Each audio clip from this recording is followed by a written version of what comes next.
మిత్రులందరికీ శుభోదయం. నేను మీ హరి. మరి తెలంగాణకు సంబంధించి టెట్ నోటిఫికేషన్ రిలీజ్ అయ్యింది. అందులో భాగంగా సోషల్ నుంచి మనం వీడియోలు అయితే చేస్తున్నామండి.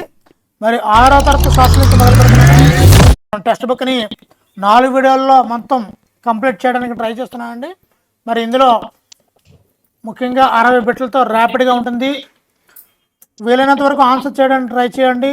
ఎందు గురించి అంటే ప్రతి బిట్ని కూడా టైమర్ పెట్టాను. చాలా వాల్యుబుల్గా ఉంటాయి ప్రతి బిట్ కూడా. మరి లేట్ లేకుండా టాపిక్లకు వెళ్ళిపోదాము. మరి వీడియో నచ్చితే మాత్రం తప్పనిసరిగా అయితే లైక్ చేయండి. మీ యొక్క లైక్ కామెంట్ నాకు ఎంతో ఉపయోగం. టాపిక్లకు వెళ్ళిపోదాం. మొదటి బిట్ చదవండి.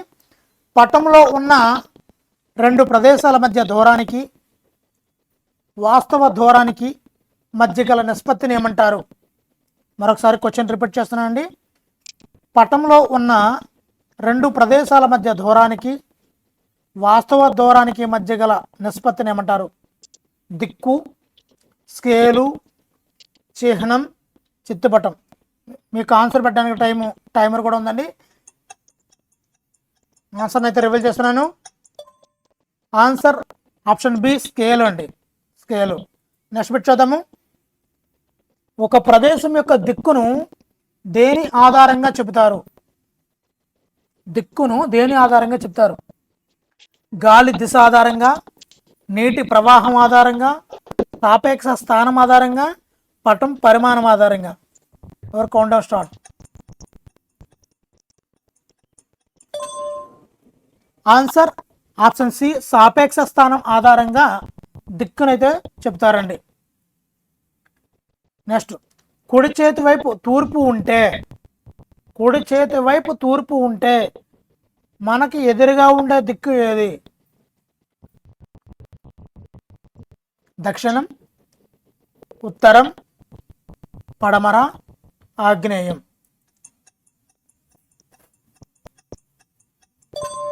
సమాధానం ఆప్షన్ బి, ఉత్తరం. నెక్స్ట్ పెట్టండి. మానచిత్రాలలో పశ్చిమ దిక్కును ఎటువైపు చూపుతారు? మానచిత్రాలలో పశ్చిమ దిక్కును ఎటువైపు చూపిస్తారు? పైకి, కుడివైపుకు, ఎడమవైపుకు, క్రిందికి. వీలైనంత వరకు ఆన్సర్ పెట్టడానికి ట్రై చేస్తూ ఉండండి. ఎడమవైపుకు. సముద్రాలు అధికంగా ఉండటం వల్ల అంతరిక్షం నుంచి చూస్తే భూమి ఏ రంగులో కనిపిస్తుంది? తెలుపు, ఆకుపచ్చ, నీలం, ఎరుపు. సమాధానం నీలం రంగులో కనిపిస్తుంది. భూమికి ఖచ్చితమైన గుండ్రని ఆకారం లేకుండా ఎక్కడ కొద్దిగా నొక్కుకుపోయి ఉంటుంది? కొద్దిగా నొక్కుకుపోయి భూమికి గుండ్రని ఆకారం కాకుండా ఉంటుంది కదా, అది ఎక్కడ నొక్కుకుపోయి ఉంటుంది? కర్కట రేఖ వద్ద, మకర రేఖ వద్ద, భూమధ్య రేఖ వద్ద, ధ్రువాల వద్ద. సమాధానం ధ్రువాల వద్ద. క్రీస్తు శకం 1492లో భారతదేశాన్ని చేరుకోవాలని బయలుదేరిన నావికుడు ఎవరు? Vasco da Gama, Columbus, Magellan, అమెరిగో.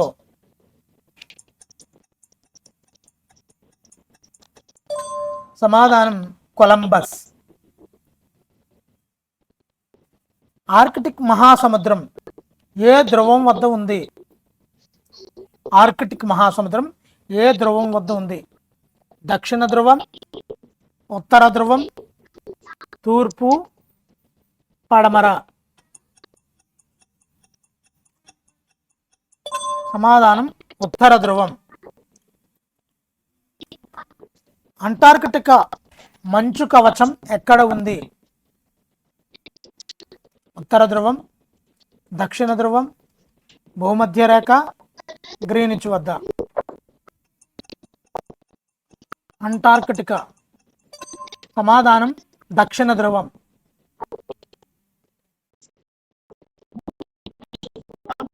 ఏ దిశలో భ్రమణం చేస్తుంది? తూర్పు నుండి పడమరకు, ఉత్తరం నుండి దక్షిణానికి, పడమర నుండి తూర్పుకు, దక్షిణం నుండి ఉత్తరానికి. భూభ్రమణం. సమాధానం పడమర నుండి తూర్పుకు. గ్లోబ్ మీద రెండు ధ్రువాలను కలుపుతూ భూమి మధ్యలో గుండా గీసేటట్లు ఊహించే రేఖ ఏది? రెండు ధ్రువాలను కలుపుతూ గీసే ఊహారేఖ ఏమిటి? అక్షం, కర్కట రేఖ, మకర రేఖ, భూమధ్య రేఖ. సమాధానం అక్షం. భూమికి అడ్డంగా పడమర నుండి తూర్పుకు గీసిన ఊహారేఖలను ఏమంటారు? రేఖాంశాలు, అక్షాంశాలు, ధ్రువాలు, అంతర్జాతీయ ధృవరేఖ. సమాధానం అక్షాంశాలు. అక్షాంశాలలో అత్యంత పొడవైనది ఏది? కర్కట రేఖ, మకర రేఖ, ఆర్కిటిక్ వలయం, భూమధ్య రేఖ. అక్షాంశాలలో పొడవైనది. సమాధానం భూమధ్య రేఖ. ఒక ధ్రువం నుంచి వేరొక ధ్రువాన్ని నిలువుగా కలుపుతూ ఉండే రేఖలను ఏమంటారు? అక్షాంశాలు, భూమధ్య రేఖ, రేఖాంశాలు, కర్కట రేఖ.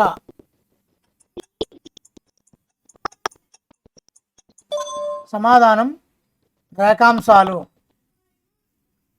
0 డిగ్రీల రేఖాంశాన్ని ఏమని పిలుస్తారు?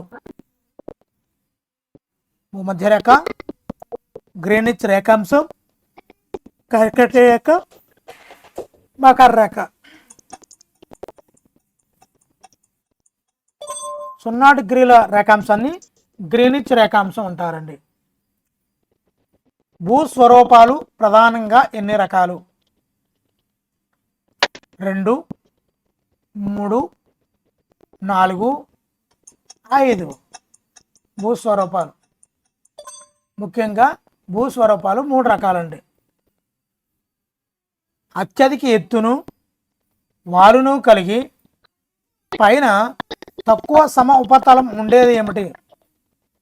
పైన తక్కువ సమ ఉపరితలం ఉండేది మైదానాలు, పీఠభూములు, పర్వతాలు, లోయలు. సమాధానం పర్వతాలు. ఎత్తైన ప్రదేశాలుగా ఉండి విశాలమైన ఉపరితలం కలిగినది ఏది? ఎత్తైన ప్రదేశాలుగా ఉండి విశాల ఉపరితలం కలిగినది పర్వతాలు, కొండలు, పీఠభూములు, మైదానాలు. సమాధానం పీఠభూములు. సున్నితమైన వాలి కలిగిన సమతల విశాల ప్రాంతాలను ఏమంటారు? సున్నితమైన వాలి కలిగి సమతల విశాల ప్రాంతాలను ఏమంటారు? మైదానాలు, పీఠభూములు, పర్వతాలు, గుట్టలు.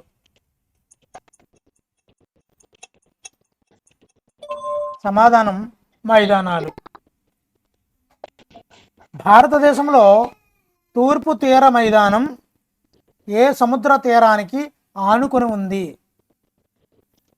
అరేబియా, బంగాళాఖాతం, హిందూ, ఎర్ర సముద్రం. తూర్పు తీర మైదానం ఏ సముద్ర తీరానికి ఆనుకొని ఉంది? సమాధానం బంగాళాఖాతానికి తూర్పు తీర మైదానం ఆనుకొని ఉంది. దక్కన్ పీఠభూమికి పశ్చిమ వైపున ఎక్కువ ఎత్తైన వాలు ప్రాంతాన్ని ఏమంటారు? చాలా ఇంపార్టెంట్ అండి ఇది. దక్కన్ పీఠభూమికి పశ్చిమ వైపున ఉన్న ఎత్తైన వాలు ప్రాంతాన్ని ఏమంటారు? తూర్పు కనుమలు, వింధ్య పర్వతాలు, పశ్చిమ కనుమలు, ఆరావళి పర్వతాలు.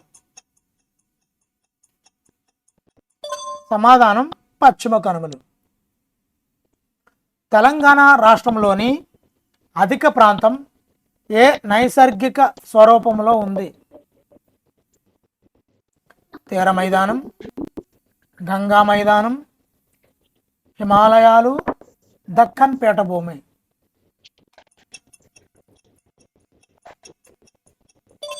సమాధానం దక్కన్ పీఠభూమిలో తెలంగాణ రాష్ట్రంలో అత్యధిక ప్రాంతం ఉందండి.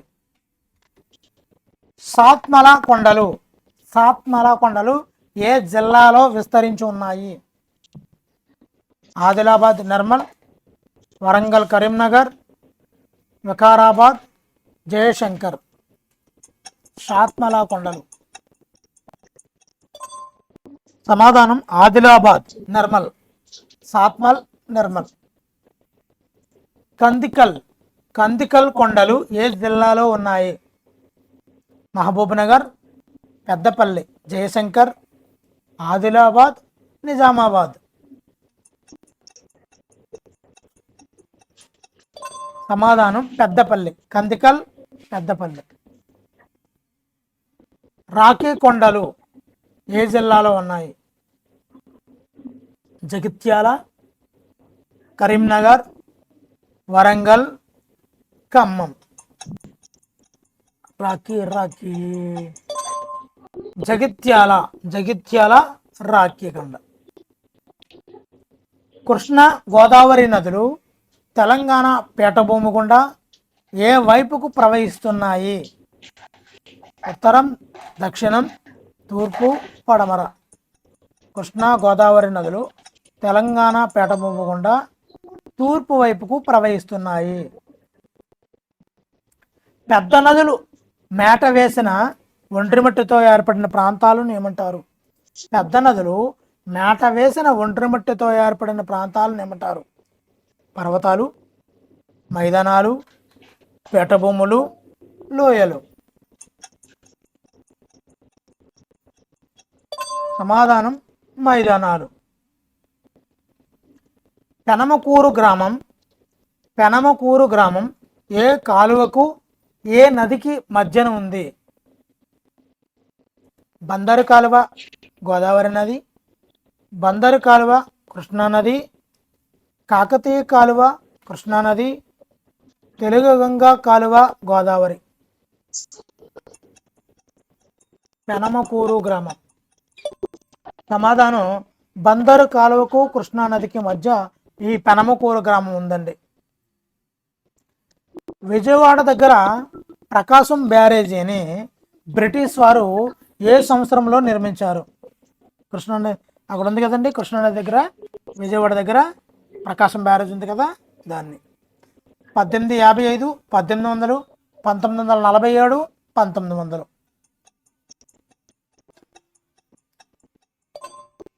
సమాధానం ఈ కృష్ణానది మీద ఉన్నటువంటి ప్రకాశం బ్యారేజ్ 1855లో నిర్మించారండి. ప్రకాశం బ్యారేజ్ ఏ నది మీద నిర్మించబడింది? గోదావరి, పెన్నా, తుంగభద్ర, కృష్ణానది. సమాధానం కృష్ణానది. నదులు నిక్షిప్తం చేసిన నేలలను ఏమంటారు? నదులు నిక్షిప్తం చేసిన అంటే దాచివేసిన నేలను ఏమంటారు? ఎర్ర నేలలు, నల్లరేగడి నేలలు, ఒండ్రు నేలలు, ఇసుక నేలలు. సమాధానం ఒండ్రు నేలలు. వర్షాకాలంలో ఎంతో జిగురుగా ఉండి ఆరిపోతున్నప్పుడు పగుళ్ళు ఏర్పడే నేలలు ఏమిటి? నల్లరేగడి నేలలు, ఒండ్రు నేలలు, ఎర్ర నేలలు, చవుడు నేలలు. వర్షాకాలంలో జిగురుగా ఉంటాయండి, ఆరిపోయినప్పుడు పగుళ్ళు ఏర్పడతాయి, అదే నల్లరేగడి నేలలు. భూమి ఉపరితలం పైన ఉన్న మట్టి రాలి పగుళ్ళలో చేరే ప్రక్రియను ఏమంటారు? క్రమక్షయం, సెల్ఫ్ ఫ్లవింగ్, సారవంతం, ఒండ్రు చేరడం.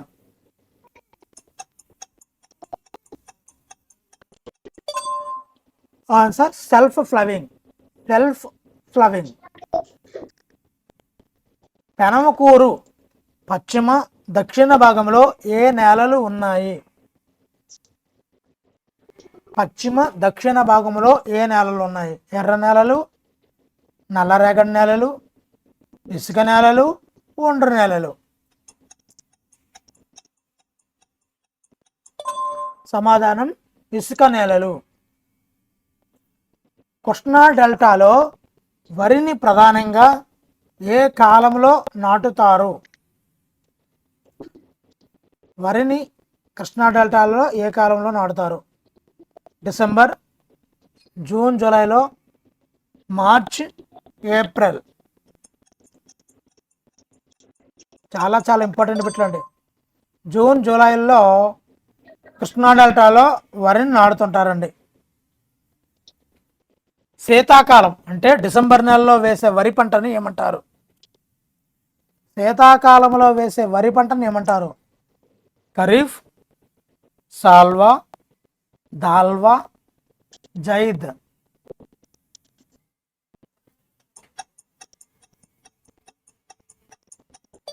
సమాధానం దాల్వా. అదే జూన్, జూలైలో అంటే సాల్వా పంట అంటారండి. అదే డిసెంబర్ నెలలో ఉంటే దాన్ని దాల్వా పంట అంటారండి. భూమిలో నత్రజని శాతం పెరగడానికి వేసవిలో వేసే పంటలు ఏవి? భూమిలో నత్రజని శాతం పెరగడానికి వేసవిలో వేసే పంటలు ఏవి? వరి, గోధుమ, జీలుగా, పిల్లి పెసర, కందులు, పెసలు, చెరకు, పత్తి.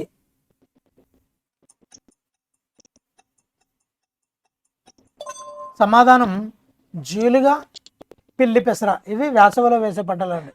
దేని గురించి అంటే భూమిలో నత్రజని శాతాన్ని పెంచడానికి. నెక్స్ట్ బిట్టు, పెనమకూరులో పండ్ల తోటలకు జామ, సపోటా లాంటి పండ్ల తోటలకు ఏ రకమైన నేలలు అనువుగా ఉంటాయి? నల్లరేగడి నేలలు, ఇసుక నేలలు, ఎర్ర నేలలు, బంకమట్టి నేలలు. సమాధానం ఇసుక నేలలు. పండ్ల తోటలకు ఇసుక నేలలు అనేవి అనువుగా ఉంటాయండి. పూర్తిగా ఆధునీకరించినటువంటి కోళ్ల ఫారం ఎక్కడ ఉంది? డోకూర్, శ్రీపురం, పెనమకూరు, వెంకటాపురం. పూర్తిగా ఆధునీకరించిన కోళ్ల ఫారం పెనమకూరులో ఉందండి. కోళ్ల ఫారం నుండి ఉత్పత్తి అయ్యే పెంటను దేనికోసం వాడతారు? కోళ్ల దానా కోసం, చేపల పెంపకం కోసం, పందుల మేత కోసం, గ్రామ శుభ్రత కోసం. సమాధానం చేపల ఆహారం కోసం. బందరు కాలువ రెండు వైపులా కూడా ఈత ఆకులతో బొట్టలు అల్లేవారి వృత్తి ఏమిటి? చేపలు పట్టడం, పందుల పెంపకం, వ్యవసాయం, కోళ్ల పెంపకం.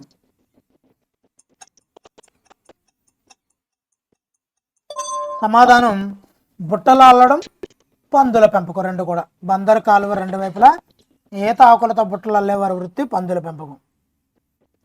డోకూర్ గ్రామం ఏ జిల్లాలో ఉంది? డోకూర్ గ్రామం ఏ జిల్లాలో ఉంది? నల్గొండ, కరీంనగర్, మహబూబ్ నగర్, వరంగల్. డోకూర్ గ్రామం. సమాధానం మహబూబ్ నగర్, డోకూర్. డోకూర్ గ్రామం పాత పేరు డాకూర్ కు అర్థం ఏమిటి? డాకూర్కు అర్థం ఏమిటి? డాకు అంటాం కదా, అది రైతు, బందిపోటు, నది, కొండ. సమాధానం బందిపోటు అని అర్థం. డోకూర్ గ్రామం ఏ నైసర్గిక స్వరూపంలో ఉంది? మైదానము, తీర ప్రాంతం, పర్వతం, పీఠభూమి. సమాధానం పీఠభూమి. డోకూర్ గ్రామం పీఠభూమి పీఠభూమి ప్రాంతంలో ఉంది. డోకూర్ గ్రామ వాతావరణంలో వర్షపాతం ఎలా ఉంటుంది? అధికంగా ఉంటుందా, తక్కువగా ఉండే అనిశ్చితంగా ఉంటుందా, మధ్యస్థంగా ఉంటుందా, రోజు కురుస్తుందా? సమాధానం తక్కువగా ఉంటూ అనిశ్చితంగా ఉంటుందన్నమాట.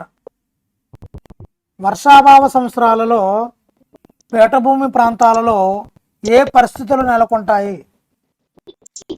వరదలు, కరువు పరిస్థితులు, మంచు కురుస్తుంది, సునామీ. వర్షాభావ పరిస్థితుల్లో పీఠభూముల్లో కరువు పరిస్థితులు ఏర్పడతాయండి. డోకూర్ గ్రామంలో ఏ రకమైన నేలలు సగం వరకు ఉన్నాయి? ఏ రకమైన నేలలు సగం వరకు ఉన్నాయి?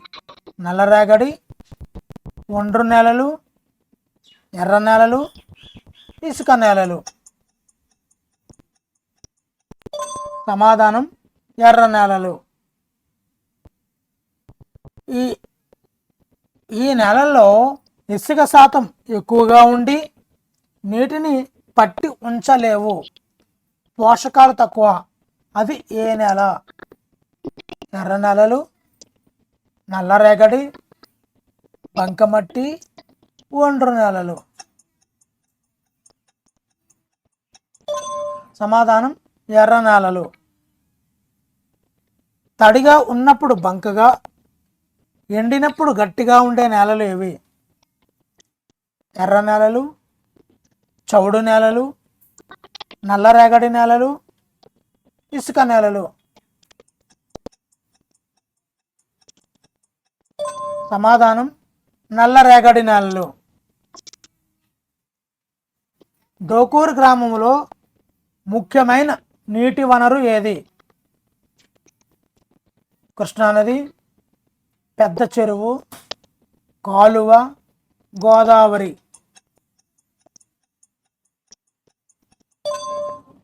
పెద్ద చెరువులో డోకూర్ గ్రామం మొత్తానికి అతి ముఖ్యమైన నీటి వనరు పెద్ద చెరువు ఉంటుందండి. దండలోని ముత్యాల మాదిరిగా ఒకదానితో ఒకటి అనుసంధానమై ఉండే చెరువుల వ్యవస్థను ఏమంటారు? బోరుబావులు, కాల్వలు, గొలుసుకట్టు చెరువులు, కుంటలు. గొలుసుకట్టు చెరువులు అంటారండి. పీఠభూమి గ్రామాలలో అంటే డోకూర్ లాంటి గ్రామాలలో రైతులు వరి ఏ కాలంలో పండిస్తారు? ఖరీఫ్లో మాత్రమే పండిస్తారా, రబీలో పండిస్తారా, వేసవిలో పండిస్తారా, వర్షాకాలంలో మాత్రం పండిస్తారా? ఆన్సర్ రబీ కాలంలో పండిస్తారండి, బోరుబావులు, చెరువుల ద్వారా. వేరుశనగ పంటకు అంతర పంటగా డోకూర్లో ఏ పండ్ల తోటలలో సాగు చేస్తారు? మామిడి, చీని, అరటి, బొప్పాయి. చీనీ పంటలండి, చీనీ తోటలు. డోకూర్లో సాగునీటిని అందించడానికి ఏ విధానాన్ని అవలంబిస్తారు? కాలువలు, వరద కాలువలు, బిందు సేద్యం, చెరువులు.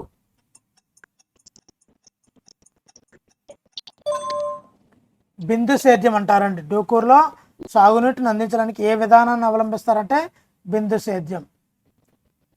డోకూర్ గ్రామ రైతులు భూసారాన్ని ఎలా కాపాడుకోవాలని భావిస్తారు?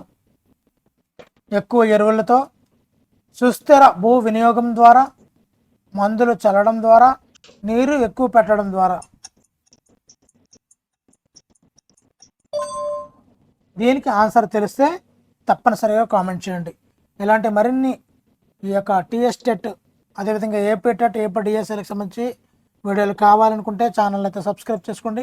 ఇలాంటి మంచి మరిన్ని వీడియోల కోసము ఛానల్ ఈ వీడియోని అయితే లైక్ చేయండి. Thank you for watching. Me Hari.